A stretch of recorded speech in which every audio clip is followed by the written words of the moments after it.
been singing Adele to me all weekend long. It's brutal. Kind of creepy, right? Yeah. How's everyone doing?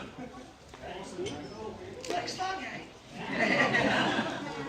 Have we got any questions here?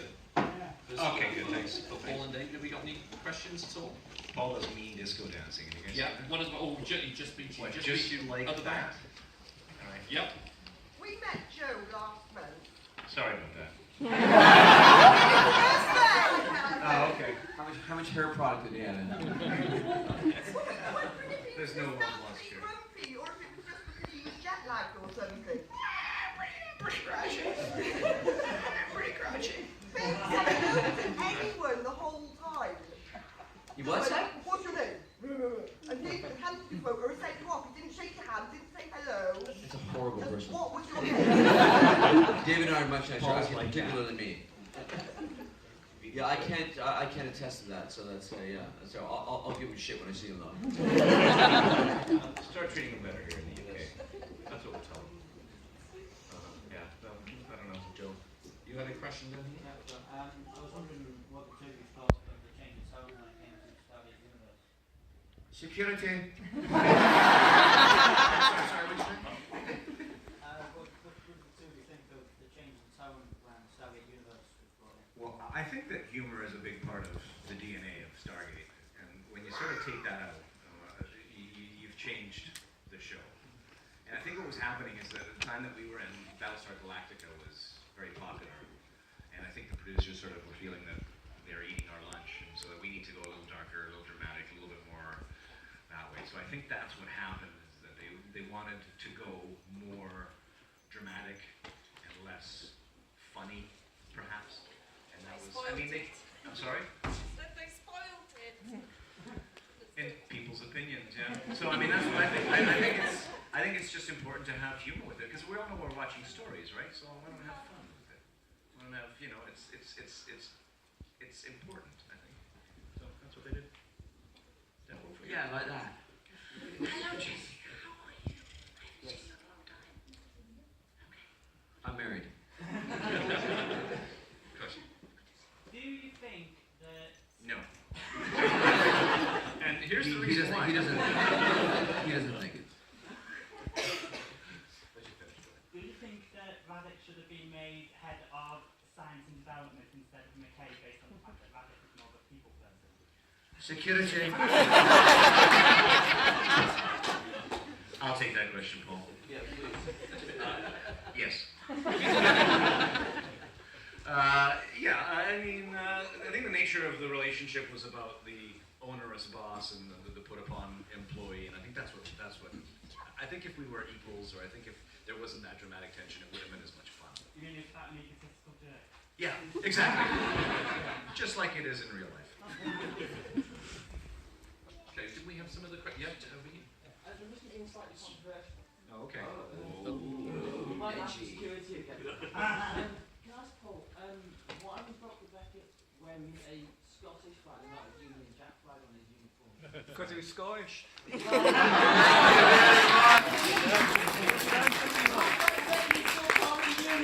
Okay, I think it's going to start going. End the story. I'm going to go hide. I remember, yeah, he's right. But I remember when I first, got the job, and I did my first convention. We went to Germany. I did a convention in Germany, and then at the end of it, we did one in London. I did one in Glasgow, and I'd never been there. Well, I had been there before, but I'd never for a convention. So I'm like, oh god, because I don't normally speak with a Scottish accent, right? So I'm like, I'm not going to start always talking with a Scottish accent. But I know once I start talking, they're going to be like, what's going on? So we, it was Don S. Davis, God rest his soul, and Terrell Rothery, myself, Cliff Simon, and then of course I go last because we're in Scotland. They're like, and they're all in their kilts, drinking pints, having a great time by the train station, and they're like, Beckett, and I'm like, oh god, here we go. So during the day, I went out and I bought a Scotland scarf, with the flag of St. Andrews on it, I put it on my armpit inside my jacket, and I came out and I'm like, grab the mic and start talking about, hey, it's great to be here, and thanks so much for having me. I was born in Paisley, just down the road, and all of a sudden I can just hear the grumbling, like, what is this accent? One guy's like having his pint, going, hey, accent. And I pull a scarf out, hold it over my hand and go, right bloody here, mate, end of story. Thank you. Very good. Next question. Oh, very sharp. There we go. One here. First of all, I'd like to say thank you both for coming. Pleasure to be here. What I've asked is, what was it like after sitting in the chair at Atlantis? Sorry, that was my story. What was it like sitting in the actual chair at Atlantis? It's pretty hard, isn't it? It's very funny about the chair. Oh, sorry, should I use this? In the first 2 seasons, the chair, you put your hand in the thing, and for lack of a better term, it feels like a silicone. It's a gel silicone. Oh, you know what I mean? Yeah. First 2 seasons, so whenever you're not in there, there's also some crew guy sitting there grabbing. Get it, what are you doing? It's like a mouse pad. Yeah, it's like you can't get your hand off it, right? In season 3, they changed it. It's just like hard plastic. After that, but it's cool to sit in the chair and go back. It was very cool. Yeah, especially I did it in the pilot, which was really great. I'm one of the first people to sit in the chair, so it's kind of a weird, cool thing to do. It's just bought at a hardware store. Yeah. You're the second person to sit in the chair. The first was Nykl. See? You've been schooled. You've been schooled. Security! Good sake. Paul's got no idea. Who's the first for Atlantis? Oh, Yeah. wait, sorry. Yeah. I was the first person to ever go through the Stargate. Tormented Tantalus. You were. Yeah. And I still fulfilled. Younger, innit? See? Okay, well, Touche. it's not with the first person, it's with the last person. You're the last person to sit in the chair, though. All right. I'm not going to argue with you. That as well. That as well. Thank you. Yes. Next question. Who else has got a question here? These are shy. Have you noticed that they're really quite? They already know everything about Stargate. That's. It's a little about the chair. Is it kind of like a dentist chair when you're lying in the thing? It, Or like a comfortable chair? That's a dentist chair. Yeah. Recline back. It does recline back. Yeah. It did, yeah. Did it feel comfortable sitting in it? That's the one. Yeah. Yeah. Yeah. Do you want one? Do you want a Stargate chair? I'm thinking about building one. Oh, I see. Okay. Yeah. All right. Where do you get plans for that? Stargate chair. That's, Yeah, of course. that's the other. Everything is on the internet, Oh yeah. including Paul doing a great Joe Flanagan impersonation. Hopefully some I've pictures got from on last YouTube night. later. Seriously? Does it come with both hard and squidgy attachments? That's a specific question. Next question. Since Atlantis ended with a somewhat open ending, I mean, Somewhat. would you like to go back and sort of revisit that, or do you think that you should, leave it where it was? Do you know it's almost, how long is it now? 6 years? Yeah. 10 years since we started, 11 years since we started. 6 years hence. I don't think it'd be hard to get everyone together again, especially Aquaman. Momoa's Aquaman now, isn't he? Yeah. Yeah, I'd go back, but I think it's a different place now. It's where we've moved on. I've heard rumors that Roland Emmerich wants to do the movie again, like a reboot of the movie. No. So, rumors, but Yeah, I mean, unsubstantiated. tons of fun to do, but 5 years, it'll be fun to do if they did a movie. But I know they wrote a movie, but they never actually pulled the You're trigger right. on It was so. supposed to be the first episode of season 6, and then they were going to do like the movie with it, and then the script actually exists. It was written, but never picked up. I think, and I remember looking into it, and it was like the Atlantis, when it leaves San Francisco, goes to the dark side of the moon. See? You didn't know that, did you, Paul? No. So, a little spoiler for something that's not going to be. Okay. If you did do a reboot of Atlantis, who would you like to play your character tonight? I'd like to play Beckett. I can do a real Scottish accent. You're gonna try to do a real Czech accent first. Thank you. We've been doing this all the time. No, you know, the same characters, I think. I mean, I don't know. We could change it up, but if there was a reboot, yeah. I mean, Who would you like to play your character? who would like to play me? Hugh Jackman. You've done about every other accent, so why not? Why not? How about you, Paul? Who'd like to play your character?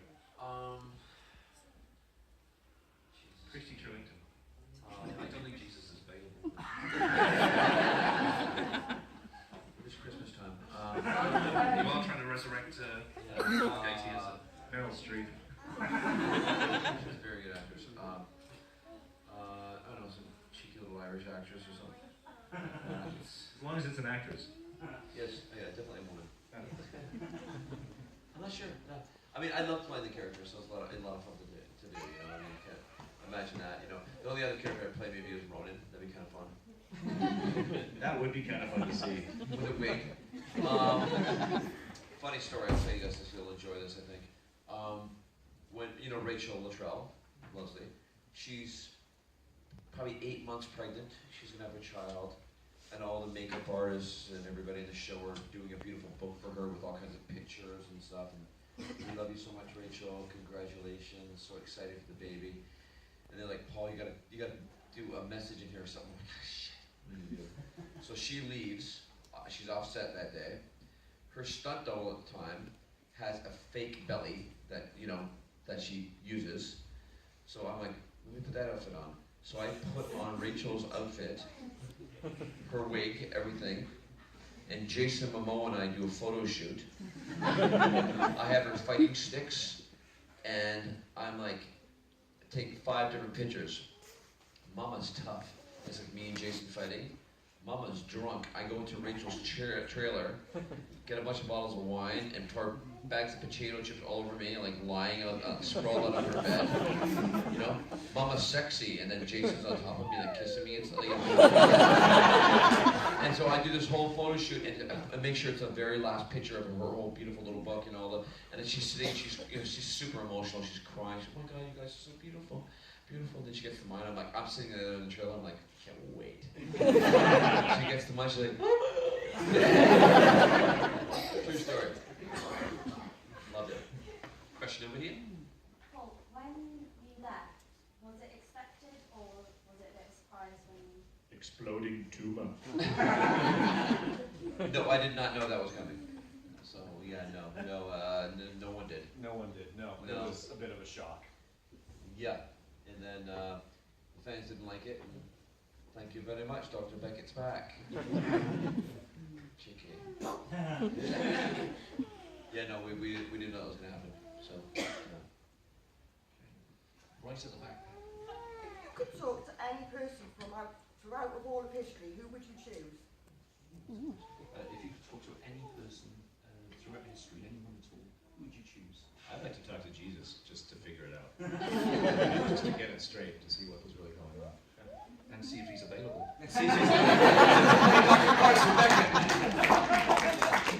Check his avails. Elvis, kind of a big fan of the King. Kind of cool to have a chat with him. Got a horrible question. Any other questions? Yes? Question for Paul. What was it like kissing David Cuba? This is my favorite question. Security. Let me just correct you. David kissed me. He basically attacked me.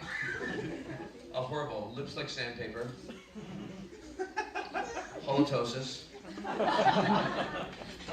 Actually not bad. Soft lips.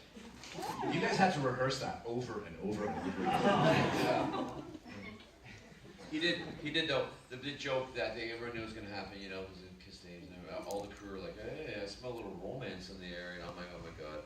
But Dave did grab me in during rehearsal and planted one on me. I'm like, whoa, and he goes, just had to get it over with. I'm like, thanks. That was really uncomfortable. Had to get it over with. I can see his point. Yeah. More questions? Oh, go on. Just, yep. Another one, but not that much oversight.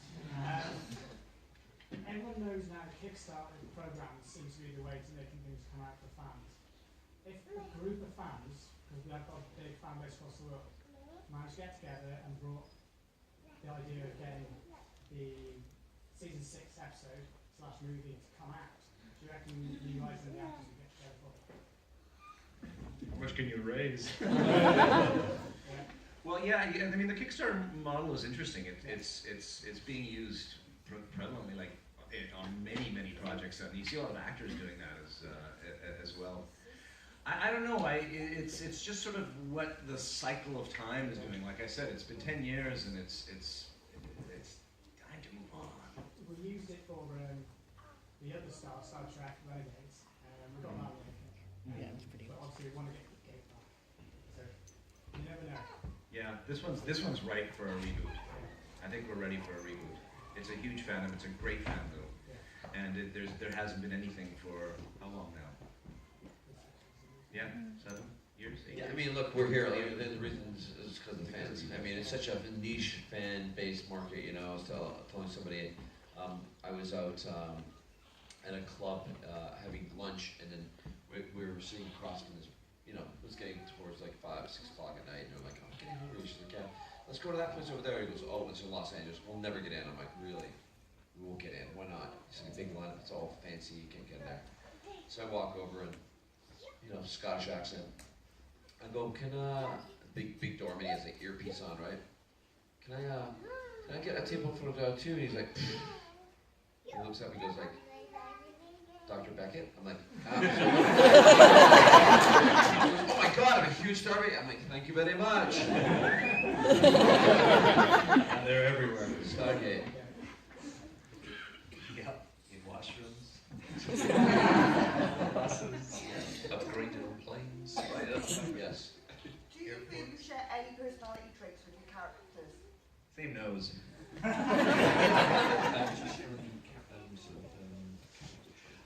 Let me take the question while we translate for Paul here. I think Nykl was much more careful, much more science-based than I am personally. Much more of a sort of a science nerd. So I think that was sort of a bit of a difference. But other than that, yeah, we're the guys that are playing them. So they're us. We're them. Some people don't. They're just a character. They don't put any of themselves into it. Hewlin is basically exactly like his character. I read that actually. I've both got one character trait with both your characters though. You're both people persons. We're both people persons. Were we on the show people persons? Yeah. You definitely were. I guess so. Yeah. All right. So there you go. Too nice to decide. Person's much nicer. I'm just looking at time here, guys. You okay for one more question? Of course. Yes. Fabulous. Okay. Oh, we'll take a couple. A couple more? A Okay, Scottish guy, Yeah. That's a ginger of a question. Gorgeous Scottish man. Thank you very much. You're both excellent in the show, absolutely brilliant. So thank you. Thank you. Paul, I was just wondering, when you left for Canada, with your family when you were younger, do you have any close family left in Scotland? Oh yeah, I do. I have uncles and aunts and cousins and stuff still in Scotland, like in Troon and Paisley, where I was born, and some in Glasgow. Yeah, quite a few. Actually, when I was born there, but then when I was 12, we moved back there again until I was 15. So I did a couple of years of high school there. Yeah. You survived high school in Paisley? I did. Was it in Paisley High School? Barheat. Barheat? That's right, you know what I mean? Aye. I'm just in the road in Greenock, so pleasure. God bless you. Look, you remember when I rented the show, a story originally, they wanted an international flavor to the character, right? So I said, I read it, and I'm like, oh, it's funny, he's in a chair, Scottish, my dad's, I'm Scottish, I'm just gonna do him Scottish. The casting director calls up, and he's persnickety, Stuart. He's like, what accent's Paul gonna do? And my agent called him, what accent are you gonna do? He's gonna do a Scottish accent. He's like, no, tell him not to, no. Absolutely not. I'm like, why? You're like, no one will understand you. I go, he's a doctor, and he goes, oh, there are educated people, and it's not like all like train spotting, okay? So I go in, and eventually he told me, he goes, no, tell him not to, and she's like, well, you better not. I'm like, you know, I don't care what he says. So I get there, and he goes, what accent are you gonna do? I said, I'm gonna do an educated Scottish accent. So I do, I'm not true story, I do the first scene, just me and him in this room on tape, on camera. He's like, good. Do the second scene, he's like, that was good. Do the third scene, he's like, okay, good, get out. I was the first person cast in the show. I've never went back for a callback, nothing. Well, Scottish, one audition. And I kept on my boots, I kept Scottish, that's right. Good man. Thank you very much.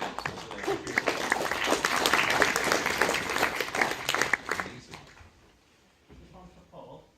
When you left the show and Jules came in to take over as Chief Medical Officer, what was your opinion? What was my opinion? Of how Jules did taking over for Carson as Jennifer Keller.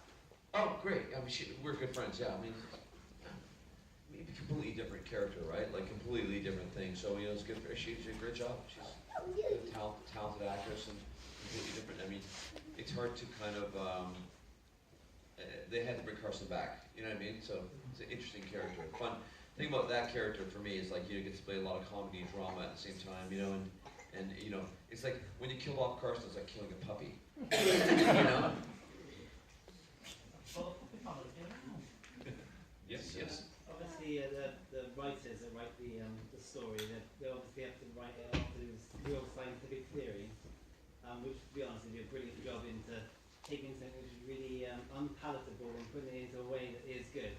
Which episode did you both find blew your mind the most of the theory to try and understand it and put it into a story, into context? We had a physics consultant on crew that was Micah. And she was great, and then she was inviting the writers and all that, you know, like quantum theory and things like that. But there were some episodes that were pretty crazy. I think I still remember one of them. If I can do it. We must assume that they can easily reverse engineer their own intergalactic space engine from the wreckage on the sea bottom. Alan Spoon, thank you very much. Science technobabble. Russian accent? Actually, Paul, it's Czech. Very good. Yeah. Like your Welsh accent. Yeah. Go ahead. I was wondering if in the last couple of years either of you have followed the Hewitt's YouTube series.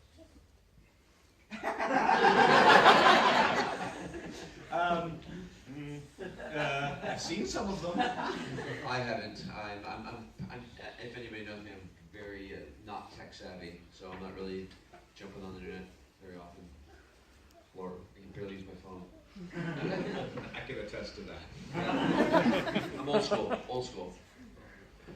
This young lady's been trying to get a word in here, Okay. so go for it. How did you cope with the technical jargon when you were reading the scripts? Well, you got to treat science fiction like it's science fact, and you have to know what you're talking about, and you have to be able to parse it out into understandable chunks. And I think that's what happened when Zelenka came along with Hewlett, is that Hewlett had a lot of the technobabble himself, and this way it became a dialogue, so that there was a dialogue around it to in screenwriters talk, laying pipe to sort of say, to lay out the plot as it's supposed to be, or the bones of the episode. So it's just a matter, you have to sort of hit these points, and when it was done as a dialogue, it was a lot easier to do, especially with an argument, right? Because you can do this, you can't do this, you can't do this. So that was the way to do it, and just sort of take it in manageable chunks and make it sound like it's real, which is ultimately the actor's job in anything. Doesn't matter what you're saying. Yeah, I mean, it's difficult. Sometimes you get it, you're like, oh my God. Like, you know, I remember, you know, Jason Momoa, who, you know, he did his job on the show and basically he just killed people. And, you know, so he grabbed the script and he'd be like, Paul, you got the script for next week? I'm like, yeah, here it is. He goes, give it to me. He'd be like, go to suicides. Okay, I'm going for beers. I'm like, and then I get like this monologue, right? I'm like, oh my God. He had one word. What? Thanks, thank you, Jason. Thanks. Be hungry. Me hit people. And very good at it. Yeah. Thanks, Tarzan. Guys, we're just looking at time. It really is getting on. So should we have one last question? Sure. Shall we make it a good one? Okay, there it is. What was your favourite scene to film and why? In all you did. Right? Adrift. It was the one where we're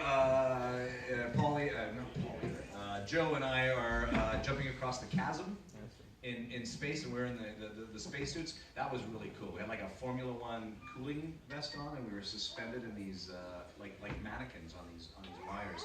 And the camera gets overcranked so that when you slow it down, it looks like you're in space. So really, I think that sequence won an Emmy, or what were the awards for effects. That was a lot of fun to do. That was my favorite one. It's so many fun. I mean, there's an episode called Irresistible, you know, and That was the one with what's his name, right? Richard Kind, great actor. But Rachel decides, you know, because I'm a Thosian, I'm going to crawl up in this tree and do the scene from the tree. Problem is, once you do that, the whole day you're sitting in that tree because they have to come at different angles. So Rachel is up in the tree, and she has her kind of tight pants on, and she's sitting in a particular way where her bum's hanging out a little bit. So Momoa and myself and Joe are throwing little pebbles the entire time, and she's like trying to look like she's stealth, you know, kind of hanging out. She was so mad at us. We were laughing so much the whole entire day, like little twigs and stuff, like in her back of her pants. That was a lot of fun to do. It was like playing cops and robbers in space. It was amazing. It was hilarious. Right. Ladies and gentlemen, put your hands together, please. For full